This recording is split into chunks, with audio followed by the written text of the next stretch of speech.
சரவண பவ. வேல் இருக்க வினை இல்லை, மயில் இருக்க பயமும் இல்லை. நான் அமைதியாக இருக்கிறேன் என்று நீ என்னை நினைத்து கோபப்படுவது சரிதான். அமைதியாகத்தான் உள்ளேன். உன் கர்மாவை மாயையின் விளையாட்டிலிருந்து காப்பாற்ற நான் உனக்காக எப்போதும் எல்லா ரூபத்திலும் இருப்பேன். உன் வாழ்க்கையில் உன்னை ஆளும் மிகப்பெரிய விஷயம் உன் மனமும் புத்தியும் தான். உன் மனமானது சஞ்சலமில்லாமலும் புத்தி நல்லவையே நாடுதலும் இவைகள்தான். உன் வாழ்க்கையை நேரமானது ஆளும்போது உன் பாதை என்னவென்றும் அதில் நீ எப்படி பயணிக்க வேண்டும் என்றும் உனக்கு புரியும். உன் புத்தியும் மனமும் உனக்கான நல்ல நேரத்தை தீர்மானிக்கும். இதுவே மாயை விதி சூழ்ந்துவிட்டால் அவற்றால் உன் மனமும் புத்தியும் அகப்பட்டு கொண்டு இருக்கும். அதுவே உனக்கான நேரத்தை எதிர்மறையாய் தீர்மானிக்கும். உன்னுடைய முடிவுகள்தான் உன் வாழ்க்கையில் இடம்பெறும் இன்பமும் துன்பமும். இன்பமும் உன் ஆன்மா யோசிக்கும் விதத்தில் உன் கஷ்டகாலம் என்பது முந்தைய கர்ம வினை, அதாவது நீ தெரிந்தோ தெரியாமலோ செய்த தவறுகள். அவற்றின் கணக்கை விதி பார்த்து கொண்டேதான் இருக்கும். அதன் பொருட்டே உன் கடினமான நேரங்கள் நிர்ணயிக்கப்படும். அதனால் நீ எதற்கும் மனம் தளராதே. வாழ்வில் இன்பத்தை கண்டு மட்டுமே வாழ முடியாது, அதை போல துன்பத்தை கண்டு மட்டுமே வாழ முடியாது. இரண்டும் சம அளவுதான். அதே போலத்தான் நல்லவை என்றும் திகட்டாது. ஆனால் தீமைக்கு ஒரு முடிவு உண்டு. அந்த முடிவில்தான் ஒவ்வொரு நிகழ்வின் ஆரம்பமாகும். நியாயத்தின் சாயல் அப்போதுதான் செய்த வினை கர்மா என்ற பெயரில் ஒருவரை ஆட்கொள்ளும். உன்னில் உன் தந்தையான நான் இருக்கிறேன்.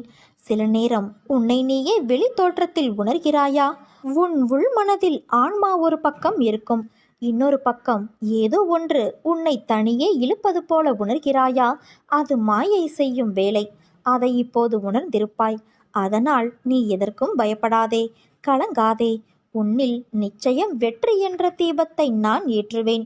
உனக்கு அனைத்துமாய் அகிலத்தின் ரூபமாய் நான் இருப்பேன். சித்திரமாக இருந்தாலும் சிலை வடிவமாக இருந்தாலும் என் ரூபத்திற்கு உயிர் கொடுத்து நீ வாசம் செய்யும் இடத்தில் இருந்து கொண்டு உன்னை நான் வழி நடத்தி செல்வேன். என் செல்ல குழந்தையே, நிராகரிப்புகளைக் கண்டு நீ நெஞ்சு உடையாதே. உன்னை யாராவது தூக்கி எறிகிறார்கள் என்றால் இறைவன் உன்னை மேலே தூக்கி விடுகிறான் என்று அர்த்தம். வளமான வாழ்வு உனக்கு அமையப் போகிறது. அதற்குத்தானே உன் வாழ்வில் இத்தனை போராட்டம். அதை வேண்டித்தானே நீ என்னிடம் வந்துள்ளாய். வளமான வாழ்வு உனக்கு நான் ஏற்கனவே அமைத்து தந்துள்ளேன். அதை உன் நேர்மறை எண்ணத்தால் நீ ஈர்க்க முயன்றால் நிச்சயம் நீ வெற்றி காண்பாய். வளம் அனைத்தும் நிச்சயம் நீ பெறுவாய். நீ எதை நல்ல மனதோடு தேடுகிறாயோ அது உன்னை வந்து சேரும். நீ என் திருவடியை பிடித்து விட்டாய். ஒவ்வொரு நாளும் எது மாறினாலும் உன் கவலை தரும் எண்ணங்கள் மாறாமல் இதுவரை உன்னை வாட்டியது. இனி அவை கொஞ்சம் கொஞ்சமாக குறையும். முன்னேற்றமான காலம் மீண்டும் ஒரு முறை ஆரம்பிக்கப் போகிறது. உன் நம்பிக்கையை உன்னை ஒவ்வொரு நாளும் காப்பாற்றப் போகிறது. உன் வாழ்க்கையில் நடக்கும் விஷயங்களும் இப்படி நடப்பதற்கு உன்னுடைய அவசரமான முடிவும் தான் காரணம். கொஞ்சம் நிதானமாக யோசி, பொறுமையாக இருந்து முடிவு செய். ஒருவர் உன்னை கஷ்டப்படுத்தினால் அவர்களை விட்டு நகர்ந்து விடு. அவர்களுக்கு எந்த பதிலையும் நீ சொல்லாதே. அப்படி நீ பேசினால் உன் மனம் ஏற்கனவே வலியால் இருக்கும். அந்த வலி உன் மனதை இறுக்கி வார்த்தைகளால் அதை வெளிப்படுத்தும். அது கோபமாக காட்சியளிக்கும். அது உன் தவறு இல்லை, ஆனால் அது கோபமாய் வெளிப்பட செய்யும். கோபம் தவறு அல்ல, அது அடுத்தவர்களை வார்த்தைகளால் காயப்படுத்துவதுதான் தவறு என்று உன் தந்தையான நான் கூறுகிறேன். உன்னை அவர்கள் கோபத்துக்கு உரியவர் என்று சித்தரித்து உன்னை விட்டு போய் விடுவார்கள். உனக்கு கெட்ட பெயர் ஏற்படும். அதனால்தான் சொல்கிறேன், கோபம் வரும் நேரம் என் நாமத்தை உச்சரி. அது உன் மனதை சரி செய்யும். நான் இப்படி நடந்து கொண்டேன் என்று என் மேல் கோபமா என்றுதானே கேட்கிறாய்? என் செல்ல பிள்ளையின் மீது நான் எப்போதும் கோபப்பட மாட்டேன். என் உயிராய் உன்னை நினைக்கின்றேன். அப்படி இருக்கையில் உன்னை எப்படி நான் கோபத்தால் காயப்படுத்துவேன்? என்றும் என் பிள்ளையிடம் நான் கோபப்பட மாட்டேன். ஆனால் அவர்கள் உன்னை தனித்து காயப்படுத்தினார்கள் என்பதற்காக நீயும் அவ்வாறு நடந்து கொண்ட விஷயம்தான் எனக்கு வருத்தம் அளிக்கிறது. உனக்கும் அவர்களுக்கும் வித்தியாசம் இருக்கிறது. அவர்கள் உன் மனதில் வலியை ஏற்படுத்தியவர்கள்தான். அது எனக்கு நன்றாக தெரியும். உன் மனதை ரணமாக்கி விட்டார்கள். எனக்கு உன் வலி புரிகிறது குழந்தையே. உன் ரணத்திற்கு உன் தந்தையான நான் மருந்து தருகிறேன். எனக்கு என் பிள்ளை மற்றவர்கள் போல பழிக்கு பழி என்று இருத்தல் கூடாது என்பதுதான் என்னுடைய முழுமையான குறிக்கோள். உனக்காக உன்னை எல்லாவுமாய் பாதுகாத்து நான் அன்பால் அரவணைப்பேன். அதனால் நீ எதற்கும் பயப்படாதே, கலங்காதே. உன்னில் வெற்றி என்ற தீபத்தை நான் ஏற்றுவேன். என் தங்கமே, உன்னை எல்லோரும் தூக்கி எறிந்து விட்டார்களே என்று கலங்காதே, கவலை கொள்ளாதே. அவர்களுக்கு எல்லாம் தெரியாது என் உயிரான அன்பு குழந்தையை தூக்கிவிட என்றும் உன் தந்தையான நான் இருக்கிறேன் என்று. நீ நம்பிக்கையோடு இரு, நல்லதே நடக்கும். நீயாக என்னை தேடி வரவில்லை. எந்த தெய்வத்திடம் நம் கஷ்டங்களையெல்லாம் சொல்லி அழுவது என்று நீ மருகி நின்றபோது நான் இருக்கிறேன் என்று திருவிழாவில் தொலைந்த குழந்தையை தேடும் தாயாய் நான் தான் உன்னை தேடி வந்தேன். அந்த அளவிற்கு நான் உன்னை நேசிக்கின்றேன். உன் பூர்வ புண்ணியம் மிகவும் பெரியது என் குழந்தையே. உன் மூதாதையர்கள் உன் தாய் தந்தை செய்த புண்ணியங்கள் நிறைய இருக்கிறது. அதனால்தான் நான் உன்னை தேடி வந்தேன். நான் உன்னோடு எப்போதும் இருக்கையில் நீ எதற்குமே கலங்கக்கூடாது. உனக்கு வேண்டியதை நான் செய்வேன். என் குழந்தைகளின் நல்வாழ்வுக்காகவே அவதரித்து வந்தவன் நான். நீயோ நான் தேடி கண்டுபிடித்த புதையல். இந்த புதையலை திரும்பவும் மண்ணில் வீசி எறிய நான் விடமாட்டேன் குழந்தையே. என் குழந்தையான உன்னை கண்ணின் மணியாக பாதுகாப்பேன். நம் வாழ்க்கையில் நிகழும் தருணங்கள் எல்லாம் வெற்றியாகவும் இருப்பது இல்லை, தோல்வியாகவும் இருப்பது இல்லை. வெற்றிகள் நிலைத்து இருப்பது இல்லை, அதே போல தோல்விகளும் நிலைத்து இருப்பது இல்லை. வெற்றி என்றும் சந்தோஷம் தரும். ஆனால் அந்த சந்தோஷம் வாழ்க்கை முழுவதும் கிடைக்கும் என்று எதிர்பார்க்காதே. அதே போல தோல்விகள் கஷ்டத்தை தரும். அதுவும் நிரந்தரமாக வாழ்வில் நிகழ்வது கிடையாது. வெற்றியில் ஆணவத்தை காட்டாதே, அதே போல தோல்வியில் விரக்தியை காட்டாதே. ஏனென்றால் இரண்டுமே வாழ்க்கையல்ல. ஜெயிப்பவர்கள் தோற்பார்கள், தோற்பவர்கள் ஜெயிப்பார்கள். அதிலிருந்து என்ன பாடம் கற்றுக்கொள்கிறாய் என்பதுதான் உண்மையான வாழ்க்கை. அதன் வெற்றி பாதை உனக்கு தெரியும். பாதை தெரிந்தால்தான் சேரும் இடமும் சரியாக அமையும். அதனால் உன் பாதைகளை சீராக்க நீ முயற்சி செய். இன்று என்மேல் கோபம் கொண்டாய். நீ நினைத்த நிகழ்வு நடக்கவில்லை என்றால் அது நடக்காமல் போனதற்கு காரணம் அதைவிட ஒரு நல்ல சூழ்நிலை நடக்கும் என்றுதான். உனக்குள்ள கேள்விக்கு நான் விடையும் அளித்தேன். தேவையில்லாத விஷயங்களை எண்ணாதே. உன்னோடு நான் இருக்கிறேன். உன்னை நல்ல வழியில் நான் அழைத்துச் செல்வேன். இது என்னுடைய சத்திய வாக்கு. என் குழந்தைகள் கோபித்து கொள்ளலாம், ஆனால் நான் உன்னை கோபித்து கொள்ள மாட்டேன். அப்படி நான் கோபம் கொண்டாலும் என் பிள்ளையான உன்னை நல்வழிப்படுத்துவதற்காக மட்டுமே அது இருக்கும். யாருடைய பாவங்கள் எல்லாம் மறக்கப்படுகிறதோ அந்த அதிர்ஷ்டசாலிகளே என்னை வணங்கும் பாக்கியத்தை பெறுவார்கள். யார் ஒருவன் நல்லவனோ கெட்டவனோ அதை நான் பார்ப்பது இல்லை. என்னை நம்பி முழுமையாக சரணடைந்து விட்டவர்களை நான் புறம் தள்ளுவதும் இல்லை. அவர்களுடைய அனைத்து விஷயங்களுக்கும் நான் பொறுப்பேற்கிறேன். அவர்களை காப்பதே என்னுடைய வேலை. அவர்களின் நன்மை தீமை கணக்கை பார்த்து காப்பாற்றும் தன்மையுள்ளவன் அல்ல நான். அதை வேறு ஒருவன் பார்த்து கொள்வான். அதற்கேற்ப பலனும் தருவான். நான் தரும் நன்மைகள் அனைவருக்கும் பொதுவானவை. என் தராசு தட்டுக்கள் யாருக்காகவும் இறங்குவதும் இல்லை, ஏறுவதும் இல்லை. அதே போல என்னை 40 ஆண்டுகள் வணங்கியவனாக இருந்தாலும் சரி, 4 நாட்கள் மட்டும் வணங்கியவனாக இருந்தாலும் சரி, ஆத்மார்த்தமாக என்னை நோக்கி கூப்பிட்டால் உடனடியாக நான் பதில் கூறுவேன். உன் அருகில் இந்த சாயப்பா இருக்கும் பொழுது எந்த கெட்ட சக்தியும் உன்னை நெருங்காது. இனி நீ நினைத்ததெல்லாம் நடக்கும். இந்த விடியலிலும் இனி வரும் விடியலிலும் என்ன செய்ய போகிறோம், இந்த பிரச்சனையை எப்படி தீர்க்கப் போகிறோம் என்று வாழ்க்கையை புலம்பிக் கொண்டே ஆரம்பிக்கின்றோம். பாபாவின் பிள்ளைகளாகிய நமக்கு என்ன தேவை என்பது பாபாவுக்கு தெரியும். ஆனால் அதை பெறும் வரை நமக்கு பொறுமைதான் இல்லை. ஒன்று நமக்கு கிடைக்கவில்லை என்றால் அதற்கு காரணம் இருக்கும். அதை பெறுவதற்கான மனப்பக்குவத்தையும் தைரியத்தையும் சோதனையையும் கொடுத்து நம் பொறுமையையும் நம்பிக்கையையும் சோதித்த பிறகே கிடைக்கும். அது ஒரு சிலருக்கு ஒரு நாளில், ஒரு வாரத்தில், ஒரு மாதத்தில், ஒரு வருடத்தில் எப்போது வேண்டுமானாலும் நடக்கலாம். கஷ்டம் நிரந்தரமல்ல. நம் கர்ம வினைகளை தவிர்க்க முடியாது.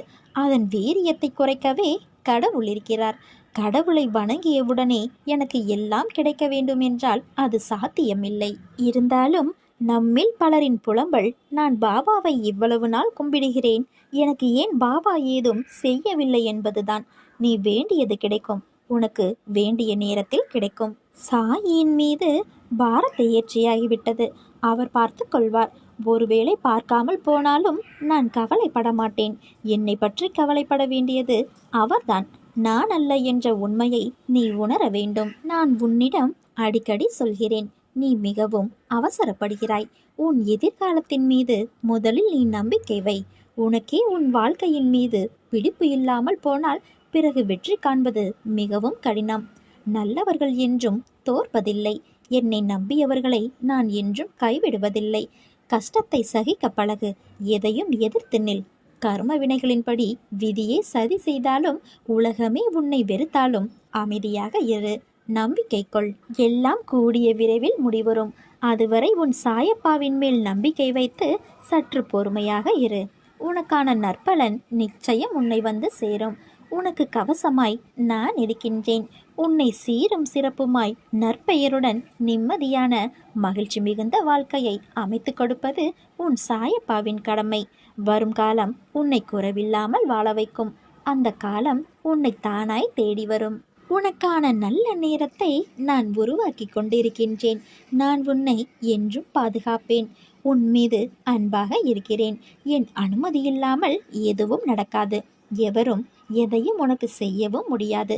நானும் எந்த தீங்கையும் உனக்கு செய்ய விடமாட்டேன். உன் பிரச்சனைக்கான தீர்வை தேடி அலைந்து திரிந்து கொண்டு இருக்கின்றாய். அனுதினமும் உன்னை ஏதாவது ஒரு ரூபத்தில் வழிநடத்த நான் முயற்சி செய்து கொண்டு வருகிறேன். உனது பூர்வ ஜென்ம புண்ணியத்தால் இந்த ஜென்மத்திலும் நீ என்னை தேடி வந்திருக்கின்றாய்.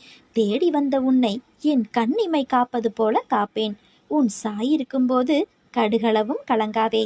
உன்னை எவரிடத்திலும் விட்டு கொடுக்க மாட்டேன். எந்த நேரத்திலும் நான் கைவிடவும் மாட்டேன். வாழ்க்கையில் நீ பயணிக்கும் ஒவ்வொரு நாளும் ஒவ்வொரு பக்கங்கள். அவற்றுள் சிரிப்பு, கண்ணீர், சந்தோஷம், கோபம், கஷ்டம், வெற்றி, தோல்வி, ஆசை, நல்லது கெட்டது என எல்லாம் நிறைந்துதான் இருக்கும். அந்த பக்கங்களில் நீ மட்டும் இடம்பெற மாட்டாய். எல்லா உறவுகளும் எல்லா கதாபாத்திரங்களும் அதில் இடம்பெறும். அவர்களால் உனக்கு கிடைத்த அன்பு, கிடைக்காத அன்பு, நிலையில்லாத அன்பு, உண்மையான அன்பு என பல பல பரிமாணங்கள் இடம்பெற்று இருக்கும். இவற்றையெல்லாம் அனுபவிக்க விரும்பவில்லை என்றாலோ அல்லது அனுபவிக்க விரும்புகிறேன் என்று சொன்னாலோ இவை ஒன்றும் உன் கையில் இல்லை. யார் உன் வாழ்க்கையில் அமைய வேண்டும் என தீர்மானிப்பது நான் தான். இதற்கும் வேறு எதற்கும் நீ காரணமில்லை. புரிகிறதா? உறவுகள் என்றால் சண்டைகளும் மனக்கசப்பு வருவதும் இயல்புதான். ஆனால் அதற்காக என் வாழ்க்கையை நான் தனியாக வாழப்போகிறேன் என்று சொல்வது அர்த்தமற்றது. முதலில் கூறியபடி உன் வாழ்க்கையில் என்ன நடந்தாலும் அதற்கு என் சம்மதம் வேண்டும். அதனால் தனித்து வாழப்போகிறேன் என்று புலம்பாதே. கைகளை சேர்த்து வைத்து அடித்தால்தான் கைத்தட்டலின் ஓசை கேட்கும். அதனால் தனித்து செயல்படு. ஆனால் தனித்து வாழ்வதற்கு யோசிக்காதே. என் பரிபூரண அருளும் ஆசீர்வாதமும் உனக்கு எப்போதும் உண்டு. உன் கர்மத்தை உங்களுக்கு பதில் நான் சுமக்கிறேன். நான் சாட்சியாய் மட்டுமே இருப்பேன். நானாக எதையும் செய்ய மாட்டேன். எதையும் செய்விக்கவும் மாட்டேன். துன்பம் வந்த போதும் என் மீது நம்பிக்கை குறையாமல் இருந்தால் அவர்களுக்கு என் உதவி கண்டிப்பாக கிடைக்கும். எப்போது தீரும் என்று தெரியாது. ஆனால் தீரும் என்ற நம்பிக்கையில் நீ வாழ்ந்து கொண்டு இருக்கிறாய். உன் நிலைமை என்னவென்று புரியாமல் உன்னிடம் வினை தீர்க்க வந்தவர்கள் உன்னை வேதனைப்படுத்துவது தொடர்ந்து கொண்டே இருக்கிறது. ஆறுதல் உனக்கு நானே என என்னை நாடுகிறாய். கவலையை விடு. நீ கடக்க கூடுதல் சக்தி உன்னை வந்து சேரும். இந்த பச்சை கற்பூரத்தை நீ தொட்டு விட்டாயல்லவா? இனி உனக்கு எல்லாம் சுகமே. உன் சூழல் எனக்கு புரிகிறது. நீ நினைத்த மாதிரி சில நிகழ்வுகள் நடக்காத போது உனக்கு ஏமாற்றம் அளிக்கிறது. ஆனால் எல்லாவற்றிற்கும் காரணம் உண்டு. தாமதமானாலும் சரியான நிகழ்வுகள் வாழ்வில் நிகழ வேண்டும் என்று நினை. நிச்சயம் நல்லதே நடக்கும். உன் மீது நிஜமான அன்பு கொண்டவன் நான். எப்படிப்பட்ட சூழ்நிலையிலும் உன்னை நான் கைவிட மாட்டேன் குழந்தையே. நான் உன்னோடு எங்கும் எப்போதும் இருக்கின்றேன். நீ அடைய நினைத்த இலக்கை அடையும் வரை கல் வந்தாலும் சொல் வந்தாலும் கலங்காமல் முன்னேறு. அனைத்திற்கும் காலம் பதில் சொல்லும். முன்னேறி செல்லும்போது காதுகளை மூடிக்கொள். இல்லையென்றால் உன் காதில் விழும் வார்த்தைகளாலேயே நீ வீழ்ந்து விடுவாய். உன் கோரிக்கைகள் நிறைவேறாத விஷயத்திலும் கூட நான் தாய் போன்றவனே. கோபித்து உட்கார்ந்தால் தாய் தாலாட்டி உணவூட்டுகிறாள். நானும் அப்படித்தான். நீ என்னை அறிய முடிந்தால் என் மீது உனக்கு எப்போதும் நம்பிக்கை குறையாது. கையில் உனக்கு எந்த விதமான போதனையை நான் தர வேண்டும் என்று யோசிக்கின்றேன். உன்னை மற்றவர்கள் புரிந்து கொள்ள வேண்டும் என்று ஏன் நினைக்கிறாய்? நீ அவர்களை புரிந்து கொண்டாயல்லவா? அப்படி இருக்கையில் அவர்கள் கேட்கப் போகும் கேள்விகள் இதுதான் என்றும், நீ ஏற்கனவே எதிர்பார்த்த கேள்விகள்தான் என்றும் நீ உணர்கிறாய். பிறகு ஏன் அவர்கள் மீது கோபம் கொள்கிறாய்? அவர்களுக்கு நிதானமாக 2 வார்த்தைகளில் பதில் கூறிவிட்டு உன் கோபத்தை அந்த கூறிய வார்த்தைகளிலேயே மறந்துவிடு. அப்படி இருக்கையில் நீ ஏமாந்து போக மாட்டாய். உனக்கு கோபமும், தன்னை புரிந்து கொள்ளவில்லை என்ற ஏமாற்ற நிலையும், அவர்கள் மீது வெறுப்பும் வாழ்க்கையில் ஓர் வெற்றியிடத்தையும் உணரமாட்டாய். உன்னை நான் என் வசம் இழுக்க காரணம் நீ மனிதநேய உள்ளம் கொண்டவர் என்பதால்தான். நான் செய்யும் லீலைகளை நீ தக்க சமயத்தில் உணர்வாய். உன்னுள் எழும் தேவையில்லாத எண்ணங்களை நினைத்து நமக்கு இவ்வளவு கெட்ட எண்ணங்களா என்று உன்னை குழப்பிக் கொள்ளாதே. அந்த எண்ணங்களின் தோற்றத்திற்கு காரணம் நல்ல எண்ணங்களின் உயர்வு தன்மை உணர்த்தவே. உன் வாழ்க்கையில் நீ நிதானத்தை, பொறுமையை, நம்பிக்கையை கடைப்பிடி. ஏனென்றால் சோதனை முடியும் காலகட்டத்தில் நீ நிற்கின்றாய். அது உன்னை சீண்டி பார்க்கும். பொறுமையையும் நிதானத்தையும் சோதிக்கும்படி நடக்கும் நம்பிக்கையை கெட்டியாக பிடித்துக்கொள். என் பிள்ளை விழும் தருவாயில் இருந்தாலும் என் கரங்கள் மேலோங்கி உன்னை தாங்கி வெற்றியோடு கூடிய நிம்மதியான சிம்மாசனத்தில் உன் வாழ்க்கை என்னும் அரச சபையில் உன்னை ஏளனமாக பார்த்து நகைத்து உன்னை காயப்படுத்தியவர்கள் முன்னிலையில் அரசனாக அரசியாக அமர வைத்து நான் அழகு பார்ப்பேன்.